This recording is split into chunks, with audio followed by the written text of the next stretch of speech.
સુરતના પાંડેસરા વિસ્તારનો આ વિડીયો છે જે હાલ ખૂબ વાયરલ થઈ રહ્યો છે, જ્યાં રોડ પર ગંદા પાણીમાં શાકભાજી ધોતો ફેરિયો નજરે પડ્યો હતો। શાકભાજી વેચતો આ ફેરિયો જ્યારે પાંડેસરાના આવિર્ભાવ સોસાયટી 2 માં શાકભાજી વેચવા આવ્યો હતો ત્યારે આ રીતે સોસાયટીમાં ભરાયેલા ગંદા પાણીમાં શાકભાજી ધોતો નજરે પડ્યો હતો। ત્યારે ત્યાંથી પસાર થતા એક વ્યક્તિની નજર જતા તેને સમગ્ર વિડીયો ઉતાર્યો હતો। ત્યારે તમે પણ જોઈ લો મહોલ્લામાં આ પ્રકારની શાકભાજી વેચી લોકોના સ્વાસ્થ્ય સાથે ચેડા કરી રહેલા આ શખ્સને।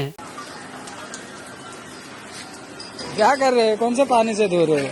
मिट्टी लगा है, सब अच्छा पानी। ऐसा कौन सा पानी रहता है भाई? ये पानी है, हाँ ये पानी है।